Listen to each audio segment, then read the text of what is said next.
I never imagined I'd be writing something like this, but here I am. I'm 28 years old, 6 months pregnant, and my husband, let's call him Ethan, just walked out of our life. Not just on me, but on the baby we were supposed to be raising together.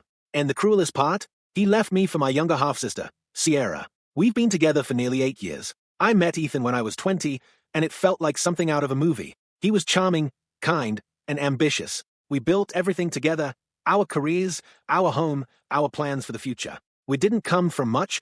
Both of us had complicated families. I thought that meant we'd hold on to each other even tighter. For the longest time, I believed we were happy. Sure, we had our ups and downs, but there wasn't a single red flag that screamed, your whole life is about to collapse.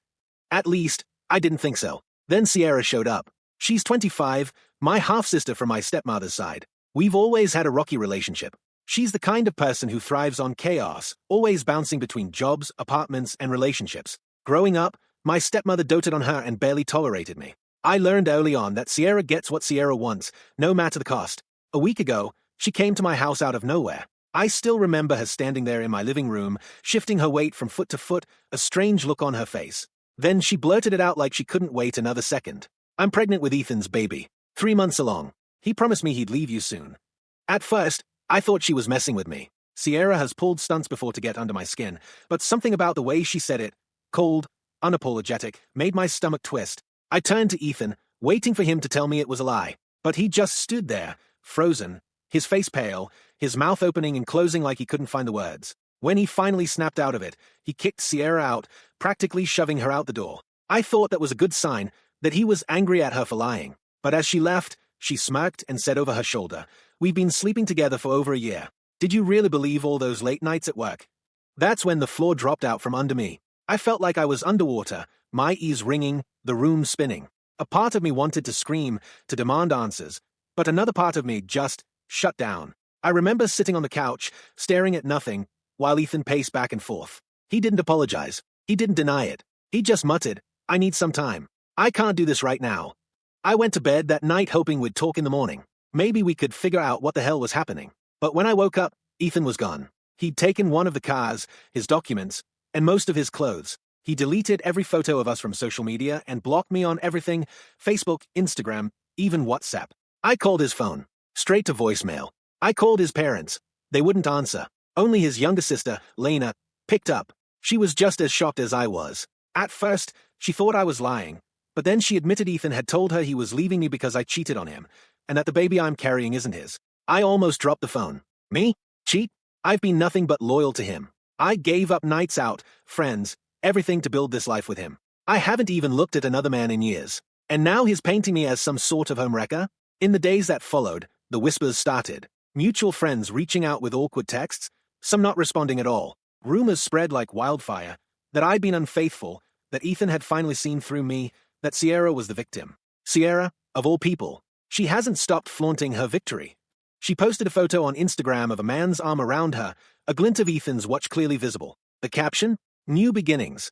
I've had to block her just to keep my sanity. Ethan's disappearance left me scrambling. I'm on maternity leave, and while the house and one of the cars are in my name, he drained our joint account before he left. I had enough in my personal savings to cover bills for now, but it's like he planned this, like he knew exactly when to strike. I reached out to a lawyer who told me to start documenting everything, the affair, his abandonment, the financial situation. Apparently, Ethan's already filed for divorce, claiming irreconcilable differences. Word is he and Sierra plan to fight me for a share of the property. But most of what we have, thankfully, was purchased before the marriage or is legally mine. I don't even know what hurts more, that he cheated, that he left, or that he's trying to rewrite the narrative so I'm the villain. I keep replaying the past year and a half in my head, searching for signs I missed. He started coming home later, always exhausted from work, snapping at me over the smallest things. I thought he was just stressed. I gave him space. I believed in him. All the while, he was building a second life with my sister. Now I'm 6 months pregnant, alone, and terrified. My parents died 6 years ago, and my stepmother, the one who always favored Sierra, hasn't even called to check on me. My older brother cut ties with the family years ago. Lena is the only one from Ethan's side who even bothers to respond, and she's just as lost as I am. I keep talking to my baby, promising them we'll get through this. Some days, it's the only thing that keeps me going. I don't want pity. I don't even want sympathy. I just need to know that I'm not completely alone in this. Because right now, It feels like the world is collapsing around me, and I'm clinging to the only thing that matters, the life growing inside me. I didn't think things could get worse after Ethan walked out, but they did. The first week after he left, I barely slept. I lived on tea and crackers, too sick to stomach anything else. My phone wouldn't stop buzzing, notifications from friends, old co-workers, and even people I hadn't spoken to in years. Some were supportive, some were nosy, but most were whispering versions of the same rumor. Ethan says the baby isn't his. I wanted to scream. I wanted to plaster our entire story online, lay out the receipts of his betrayal, the screenshots of Sierra's texts, everything. But my lawyer told me to hold off. Anything you post can be used against you, she warned. Focus on gathering evidence. We'll hit back when the time is right. So, I stayed quiet. It was the hardest thing I've ever done. Meanwhile, Sierra was thriving in the spotlight. She'd gone from an unstable nomad to a soon-to-be mom of Ethan's miracle baby, at least according to her social media. She posted ultrasound photos, tagged him in love quotes, and even hinted at an engagement. Every post felt like another knife in my back. And then came the first betrayal from my own blood. My stepmother, Miranda, called me for the first time in years. I answered with shaking hands, foolishly hoping for comfort. Instead, her voice dripped with condescension. You need to let Ethan go, Clara, she said. His chosen Sierra. It's better for everyone if you just accept it. You were always too stubborn, just like your father. I was speechless. Miranda had always favored Sierra, but to hear her dismiss my entire marriage and unborn child like that, I wanted to throw the phone across the room. She ended the call with, "Don't make things harder for your sister. She deserves a chance at happiness." I hung up and cried until my chest physically hurt. Ethan finally surfaced through his lawyer. He filed a petition claiming our marriage was irretrievably broken due to infidelity on my part. Infidelity. He even attached screenshots of fabricated text messages, fake conversations that supposedly showed me arranging secret meetups with another man. My lawyer called it a weak attempt at character assassination, but seeing those lies in black and white made my blood run cold. Who would believe me? I'm the one pregnant and abandoned. He's already setting the narrative that the baby isn't his. It didn't take long for more secrets to unravel. Lena, his younger sister, came over one evening with a box of Ethan's old things. She looked torn, like she wanted to say something but wasn't sure if she should. Finally, she blurted out, "He and Sierra, it wasn't just an affair. They've been seeing each other since before you got pregnant." I felt the air leave my lungs. "Since before?" I whispered. Lena nodded, eyes full of pity. "He told me once that Sierra was more exciting. He said he was staying with you out of obligation because you were trying for a baby." I didn't believe him, but I think he meant it. That was the moment I stopped crying. Something inside me hardened. I dug through our finances, and sure enough, Ethan had been funneling money into a separate account for months. Vacations, expensive gifts, hotel stays, all on our dime. My lawyer called it marital dissipation, and we could use it against him in court. It was the first time I felt like I had a weapon to fight back. Then Sierra called me. I shouldn't have answered, but my curiosity got the better of me. "Clara," she began, her voice syrupy sweet, "you need to stop fighting this. Ethan and I are in love. You're just holding on to a fantasy. Once you sign the papers, we can all move on." I bit my tongue so hard I tasted blood. "You slept with my husband for over a year, got pregnant, and now you want me to make it easier for you. You don't understand," she snapped. "Ethan was miserable with you. He stayed because he felt sorry for you. But with me, he's finally happy. Don't you want him to be happy?" I hung up before I said something that could land me in legal trouble. The next day, my lawyer informed me Ethan was requesting a paternity test after the baby was born. She suspected it was a stalling tactic, a way to keep me stressed and vulnerable. Meanwhile, his lawyer had filed motions to claim half of our marital assets, including the house and the car that are legally in my name. It was like being in a war I didn't sign up for. Every day brought a new attack, another rumor, another legal notice, another cruel message from someone who'd bought into Ethan and Sierra's lies. But through it all, I felt my resolve hardening. I wasn't just fighting for myself anymore, I was fighting for my baby. Lena became my unexpected ally. She leaked texts proving Ethan and Sierra had been together for at least 18 months, long before my pregnancy. One particularly damning message from Ethan read, "Clara's clueless. She thinks I'm working late, but I'm with you. Can't wait until we're done with her." We turned it over to my lawyer immediately. She said it was a game changer that could swing the divorce in my favor. For the first time in weeks, I felt hope flicker in my chest. Still, nights were the hardest. I'd lie awake, my hand resting on my belly, talking to my baby. I promised them we'd get through this, that no matter what Ethan and Sierra did, they'd never take us down. Then came the twist I never saw coming. A mutual friend sent me a screenshot from Sierra's private Instagram account. It was a sonogram photo, captioned, "Baby Miller coming October 2025. Daddy can't wait." But the due date didn't add up. If Sierra was really 3 months pregnant like she claimed when she confronted me, her baby should have been due in December. I sent the screenshot to my lawyer, who raised an eyebrow. Clara, if this due date is accurate, her baby was conceived after Ethan left you. This could destroy their credibility in court. It hit me then. Sierra had lied, again. She'd been so desperate to blow up my marriage that she pretended her baby was Ethan's. And yet Ethan left me anyway. I don't know what's going to happen next, but for the first time, I feel like the truth might finally be on my side. By the time the first court hearing arrived, I was running on stubbornness alone. I was 6.5 months pregnant, my feet were swollen, and I hadn't had a full night's sleep in weeks. But I showed up with my lawyer, a folder of evidence, and the unshakable determination that Ethan and Sierra wouldn't destroy me.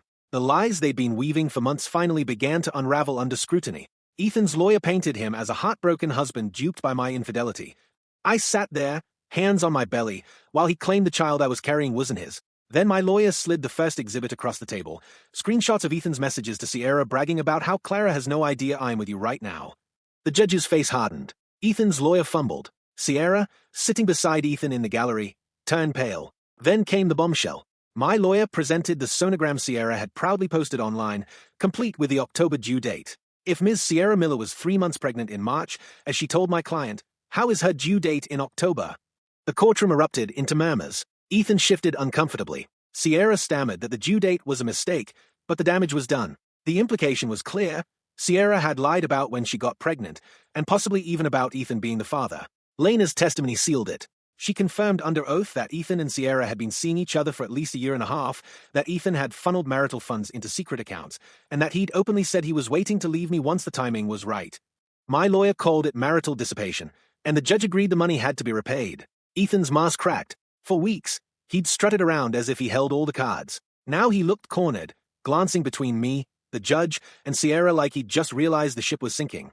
The final blow came when the court ordered a temporary DNA test for my unborn child, based on Ethan's paternity challenge. The preliminary results confirmed what I already knew: Ethan was the father. The color drained from his face when the judge read the result. Sierra leaned in to whisper something to him, but he jerked away, jaw clenched. Outside the courthouse, Sierra confronted me. "You think this means you've won?" she hissed. "I'm not playing your game, Sierra," I said, exhaustion dripping from every word. "I'm just done letting either of you control my life." Weeks later, the divorce was finalized. Ethan was ordered to repay the funds he'd siphoned off, relinquish any claim to the house and car, and cover part of my legal fees. The court also granted me full custody, with child support to be determined after the baby's birth. He didn't even fight for visitation rights, just signed the papers with a hollow expression. Rumors spread quickly. People who had once whispered about my infidelity now learned the truth, that Ethan had abandoned me for a woman who couldn't even keep her own lies straight. Sierra's triumphant Instagram posts dried up overnight. Lena later told me that Ethan moved into a cheap apartment on the edge of town, and Sierra was nowhere to be found. Word is, she's not even sure if Ethan is the father of her baby. He's reportedly furious. But honestly, that's no longer my problem. As for me, I'm finally breathing again. I wake up in my own house, sunlight streaming through the curtains, and for the first time in months, there's no heaviness in my chest. I talk to my baby every day, telling them about the life we'll build together, a life free from betrayal and manipulation. I won't pretend I'm not scarred by what happened. I trusted Ethan with everything I had, and he discarded me for the first woman who made him feel special. But I've realized that surviving betrayal changes you. It strips you down, but it also builds something new, a core of steel that no one can shake. The day I held the finalized divorce decree in my hands, I cried, not out of sadness, but relief. It was over. Ethan and Sierra had tried to destroy me, but I'm still here, stronger than I ever thought I could be. And when my baby arrives, they'll never have to wonder where they stand in my life. They'll always come first. I can't wait to meet them. Update, 1 year later. I never imagined how much life could change in 12 months. My daughter, Amelia, just turned 6 months old. She's healthy, happy, and the absolute center of my world. When I look at her, I remember all those nights I lay awake during the pregnancy, terrified that I wouldn't be enough. Now I know I am. Ethan hasn't seen her once. He sends the court-ordered child support, though always late and with complaints. Word around town is that he and Sierra didn't last long after my divorce was finalized. The paternity test for Sierra's baby came back negative. Ethan wasn't the father. Apparently, The truth shattered whatever delusion they'd built. Ethan lost a huge chunk of his savings to legal fees and repayments. Sierra, true to form, moved on to another fresh start, leaving Ethan drowning in debt and bitterness. As for me, I went back to work part-time, with help from Lena, who's become like the sister I never had. My circle is small but solid, people who showed up when my world fell apart. I'm not angry anymore. Not at Ethan, not at Sierra. They made their choices, and now they are living with the consequences. I have Amelia, my home, and the quiet strength I didn't know I possessed. Sometimes I get messages from strangers who read my original post, telling me my story gave them hope. That's why I'm writing this update, because if you're in the middle of your own heartbreak, I promise it gets better. I'm not just surviving anymore. I'm living.